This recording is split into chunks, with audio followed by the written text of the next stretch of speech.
Al-Guru, kita bersaudara meskipun dari rahim yang tak sama, namun kita adalah satu rahim Nur Jadid. Hafidhakumullahu jami'an. Teringat ketika masih di sini dan saya kerasan betah. Salah satunya di dalam Kiai Abdul Haq.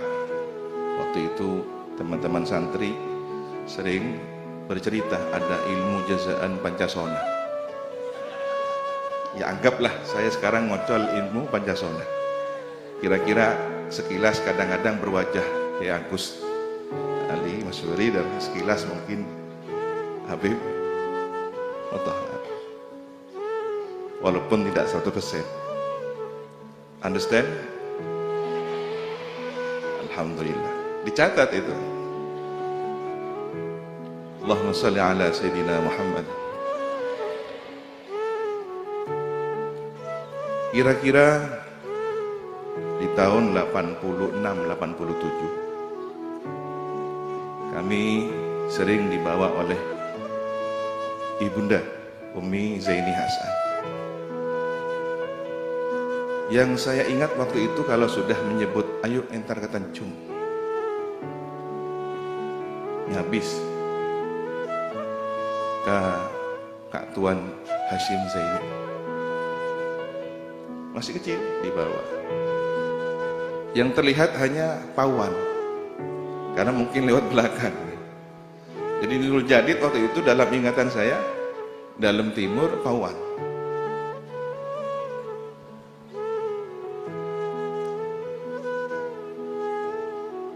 Dan itu tentu ada sejarah panjang. Ternyata Ibunda Nyai Zainiyah bertutur bahwa Ki Hashim Zaini, Ki Wahid dan Nyai Isah pernah tinggal di Sukorjo, teman bermain Ibunda Zainiyah. Jadi kalau tadi disampaikan bahwa di zaman perang gerilya, agresi militer, waktu itu Belanda dengan sekutu, salah satu strateginya adalah berhimpunnya para pejuang-pejuang di tanah Sukorjo.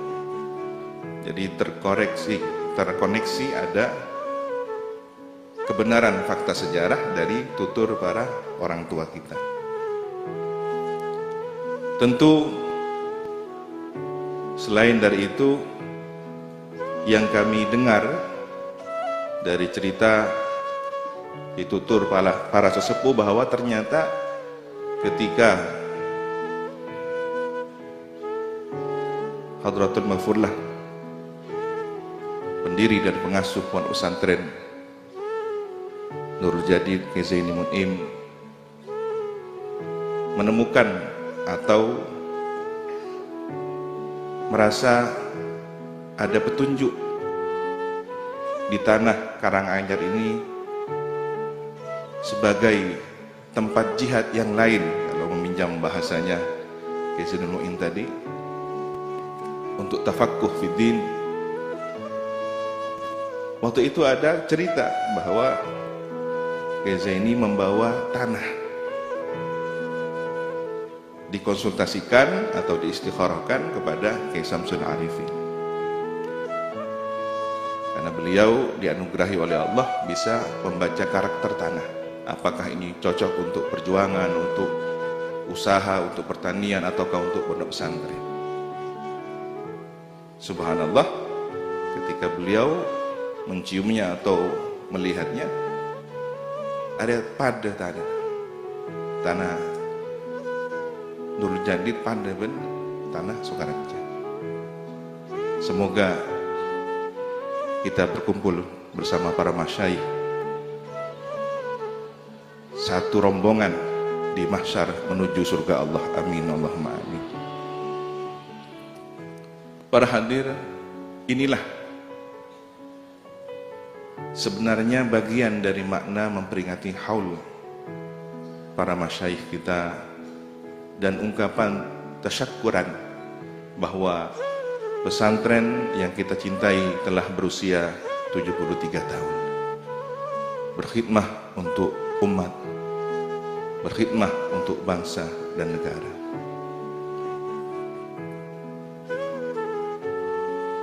Dan ketika kami ingin menemukan jati diri, waktu itu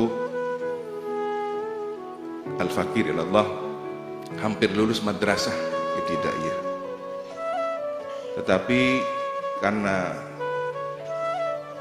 bersekolah di rumah sendiri, kadang ada perasaan kehilangan jati diri. Engkau yang ke kelas, engkau na pakai mulana Ustaz Tanis. Kadang kita diberitahu, ini bintang kelas. Beneran nggak saya ini bintang kelas atau karena ada unsur lain, nepotisme? Jadi matur ke Umi, Umi saya ingin mondok. Yang tek loh kok rempah keben pamana. Tidak berapa lama saya dipanggil. Bani pementuka ka Tancung ka Kak Wahid dawuh beliau. Maka yang saya ingat lagi adalah dalam timur Pawan. Ternyata begitu masuk di sini ada masjid dan deretan dalam Ahlul Bait. Waktu itu yang mengantar Mbak Yu. Kami mendaftar di sini suan kepada para pengasuh dan resmi menjadi santri. Kalau hari ini kami berdiri di tempat ini, maka anggaplah sebagai mengenang atau kisah kenang tentang bagaimana dulu kami bersama para santri di tempat yang penuh barokah ini. Kaifa haluk Nurul Jadid? Apa kabar Nurul Jadid? Masihkah ada santri yang pura-pura menolong mangga jatuh lalu disitorkan ke pengasuh? Kak Dinto bedepau keker ananda makan, alhamdulillah. Modus. Kaifa haluk Nurul Jadid? Apa kabar? Apakah masih ada di tanggal-tanggal tua setiap bulannya ramai-ramai ke dalam timur, nasi separuh cukup dengan kuah, dan itu pun hutang.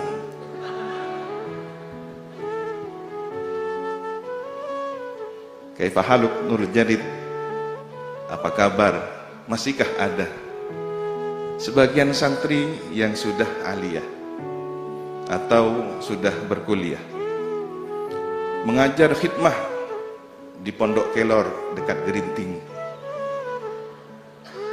yang kadang-kadang kami bertanya, saya mengajar ini karena untuk menyampaikan ilmu yang dianugerahkan kepada kami, ataukah sebenarnya ingin nasi gratis sepiring dan rokok?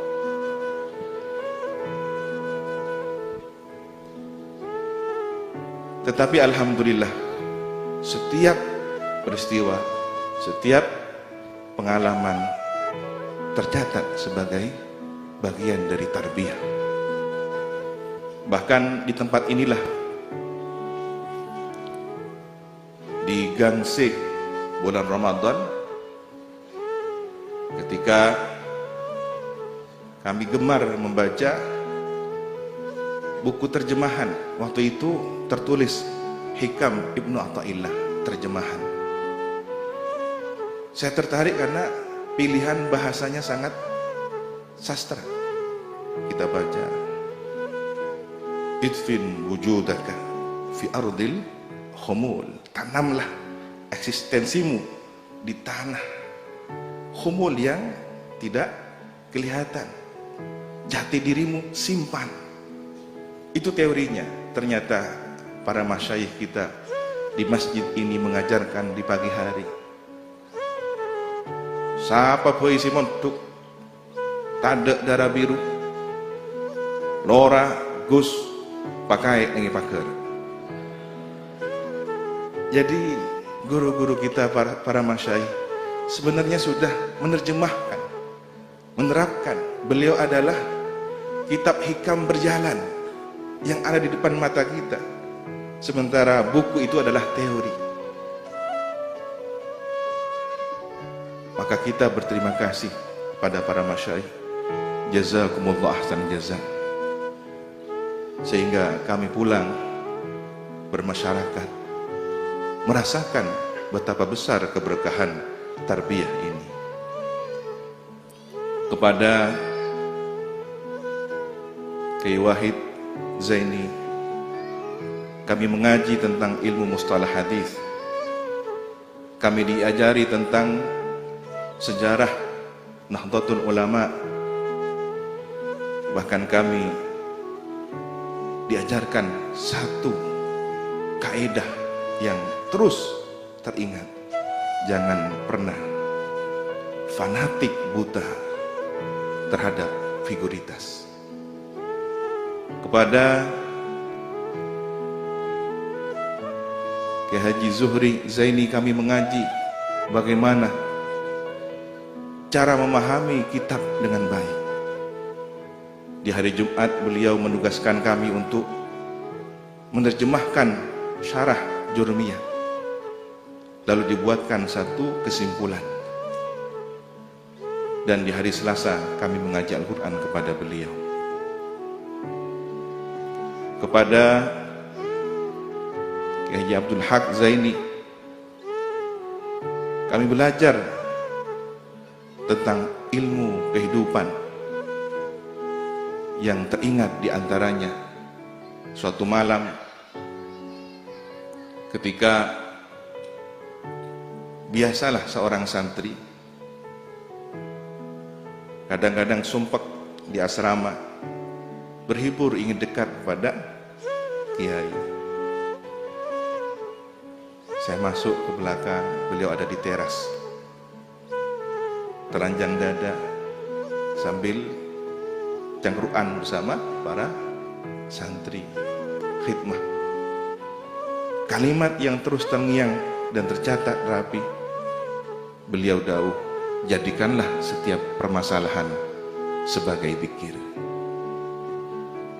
Seolah beliau telah membaca bahwa kehidupan nanti akan ada ujian dan ujian, yang semua itu jangan dianggap beban, tetapi jadikanlah biji-biji tasbih yang terus berputar. Begitu pula kepada Kiai Haji Nur Hatim Zaini, kami mengaji ilmu tauhid kifayah, bagaimana tauhid itu pada wilayah pemahaman manusia, pada wilayah keterbatasan akal manusia, taslim bukan melampaui wilayah ilmu Allah. Maka seringkali pengasuh kita menyampaikan ini takdir, tetapi sebelum mengetahui takdir itu kita harus berikhtiar. Ya, termasuk saya ada di sini adalah takdir. Alhamdulillah, takdir yang baik. Hadi Collection. Dan kami mendengar dari senior kami bahwa santri Nurul Jadid belum benar-benar mendapatkan stempel resmi kalau belum ditangani oleh Ki Hasan Abdul Wahab. Dan alhamdulillah sudah ditangani. Wirid di saf pertama sebelah kiri beliau. Saya beranggapan sudah serentak dengan yang lain. Ternyata menganggap diri sudah serentak itu yang ditangani oleh beliau. Hati-hati dengan ikhtirarun nafsi, menganggap bahwa kita sudah cocok, bahwa kita sudah serentak sama dengan yang lain. Mundur beberapa soft, ternyata beliau masih jauh. Ontur ke belakang, karena saya tidak ingin jauh dari beliau. Di pintu belakang on tour. Akhirnya pulang ke asrama, alhamdulillah. Tetapi beberapa waktu hari yang berlalu, sholat isya kami dilihat oleh beliau. Tiba-tiba mengampar sejadah. Satu sajadah dengan beliau. Alhamdulillah, selesai berarti sudah. Mungkin yang disuruh pergi adalah setannya. On tour. Setannya yang masih ikhtirar. Setannya yang masih menganggap baik. Setannya mungkin yang menganggap engkau salah apa. Tetapi ketika beberapa hari merindukan bahwa tetap ingin ridho beliau, akhirnya dirangkul satu saf. Begitulah guru-guru kita mengajari, baik secara teori, praktek, isyarah maupun langsung. Rahimahullahu ta'ala ajma'in. Dan sebagaimana para santri yang lain, kami segan, kami merasa sungkan untuk kenal dekat dengan Kiai Fakih Zawawi. Tetapi dilalah suatu ketika ada insiden kecil yang dibalik peristiwa itu ada hikmah luar biasa, menjadi akrab dan mendapatkan jazaan khusus.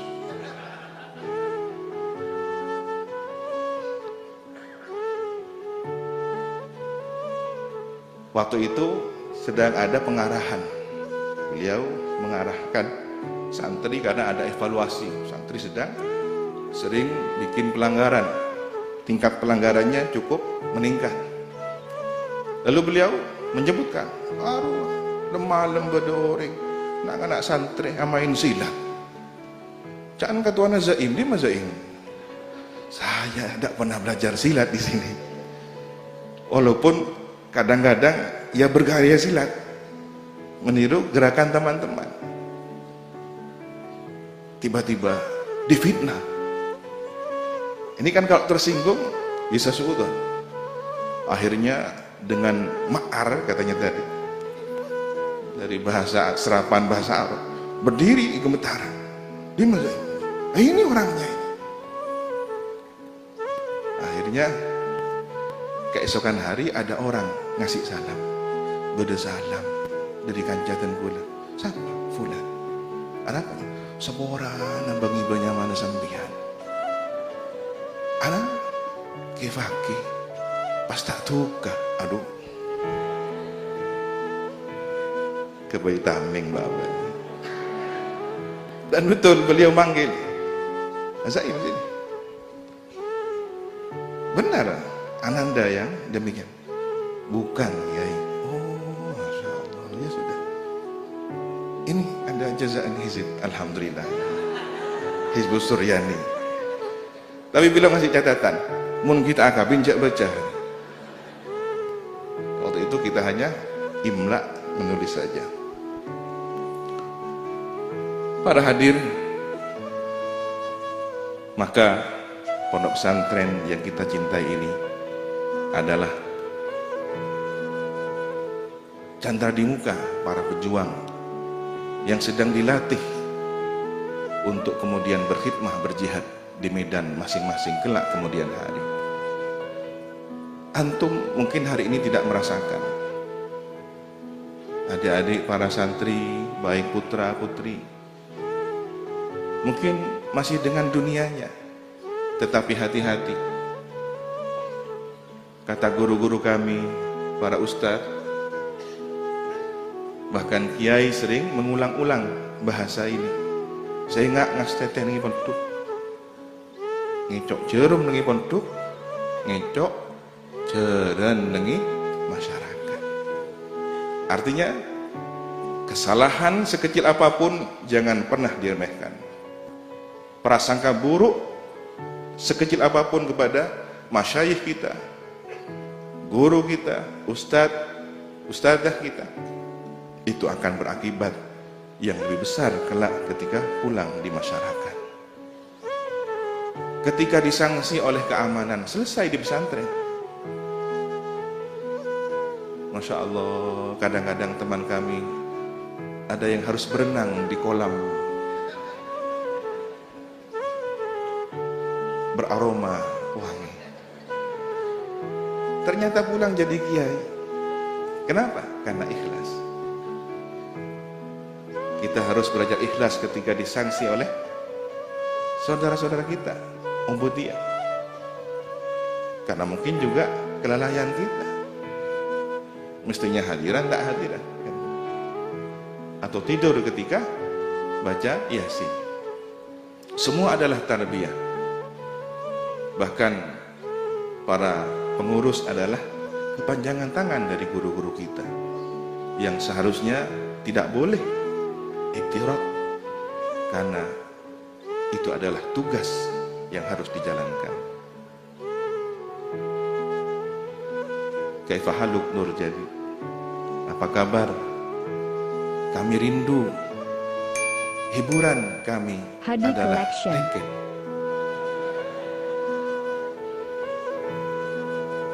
Bersiap-siap untuk berenang gratis. Hiburan kami adalah tugur, masih ada nugur. Alhamdulillah, semua menjadi kenangan dan pelajaran penuh hikmah. Tinggal bagaimana kita benar-benar menyiapkan diri dengan niat yang baik. Maka kita memperingati haul para masyayikh ini. Dauh pengasuh tadi pagi adalah mengenang orang-orang yang telah berjasa dalam kehidupan kita. Mungkin santri aktif belum banyak mengenal bagaimana dunia di luar. Bagaimana ketika kakak-kakak senior kalian sudah melanjutkan kuliah aktif di berbagai kampus, di kota-kota besar, tantangannya semakin berat. Ada banyak kajian-kajian keislaman yang dipertanyakan siapa gurunya, apa kitab yang diajarkan.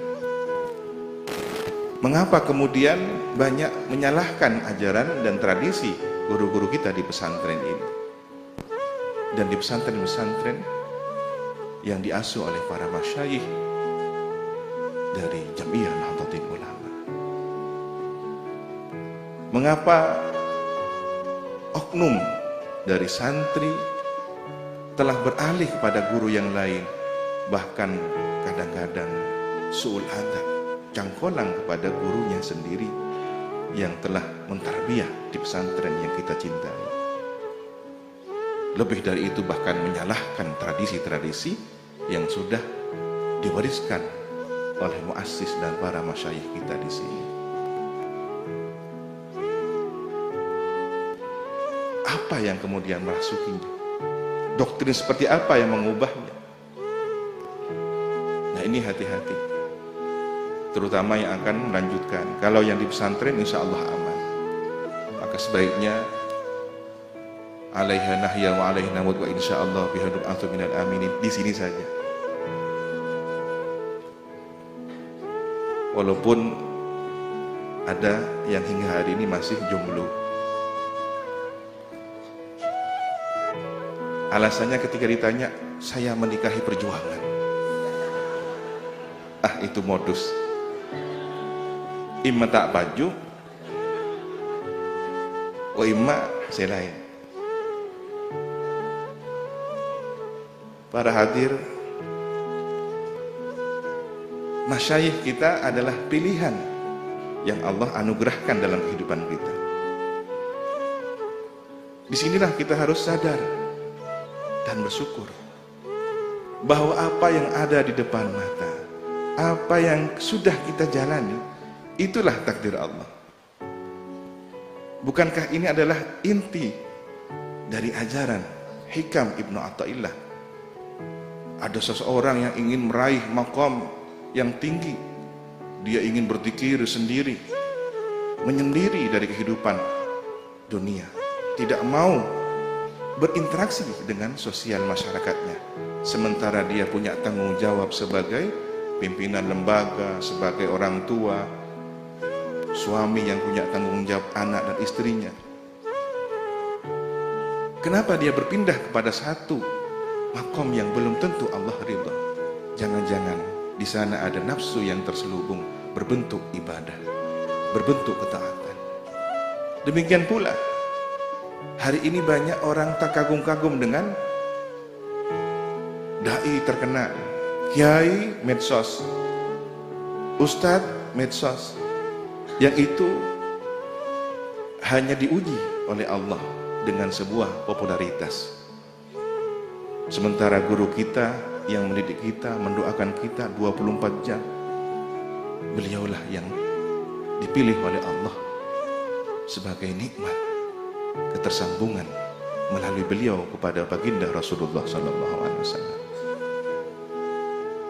Jangan-jangan kita yang tidak kenal siapa guru kita.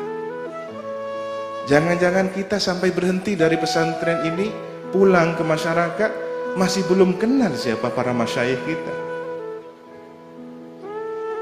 Cukuplah bahwa kemudian Nabi bersabda, muallimul khair, orang yang mengajarkan kebaikan itu, yastaghfir lahu man fis sama wa man fil ard hatta al-hitan fil bihar.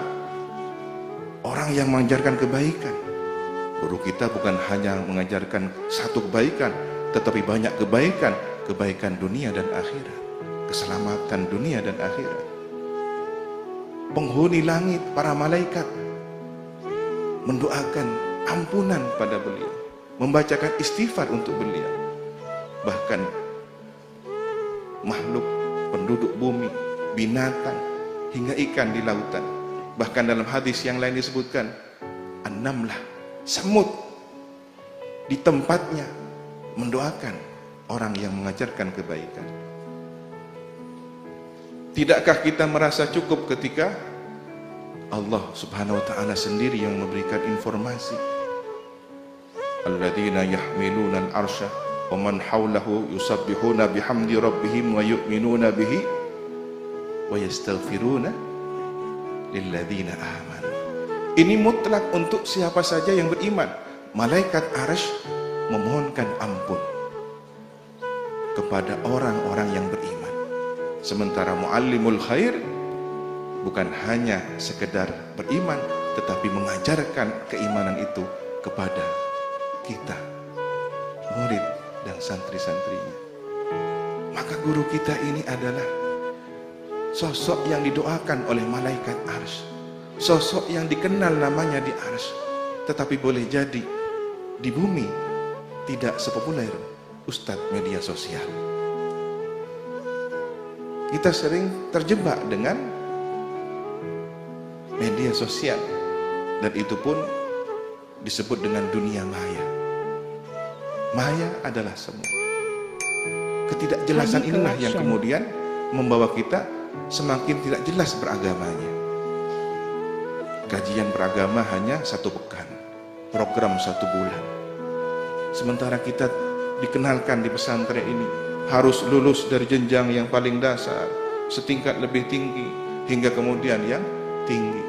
Kita ngaji sorogan, kita ngaji bagaimana salafus saleh membuka lembaran kitab, imla, menyimak, menyimpulkan, memberi makna, pegon. Tradisi keilmuan ini tidak bisa ditempuh hanya 1 bulan, 1 pekan, apalagi 3 hari. Yang setelah selesai dari kajian keislaman sudah menjadi dai. Semoga kita dijaga oleh Allah Subhanahu wa ta'ala.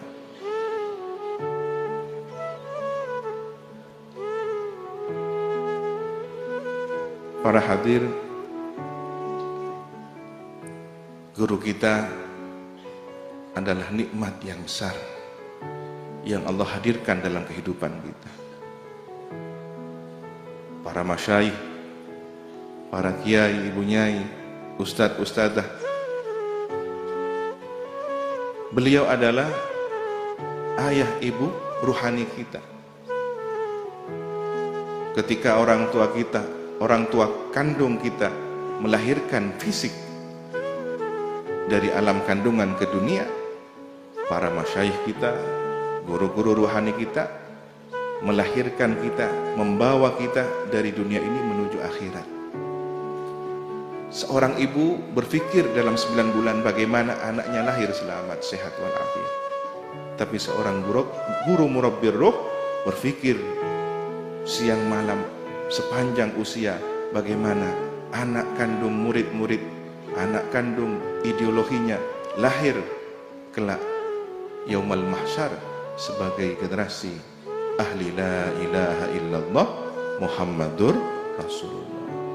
Semoga kita di dunia ini tetap berpegang teguh kepada la ilaha illallah Muhammadur Rasulullah, dan di alam barzah nanti kita membawa la ilaha illallah Muhammadur Rasulullah. Kemudian di alam mahsyar kita berkumpul dengan rombongan ahli la ilaha illallah Muhammadur Rasulullah. Demikian yang bisa kami sampaikan. Mohon maaf Nun Sekolah Cangkolang, pengasuh bersetuja Dewan Pengasuh. Al-afwa minkum, Allah mahdina siratal mustaqim. Wassalamualaikum warahmatullahi wabarakatuh.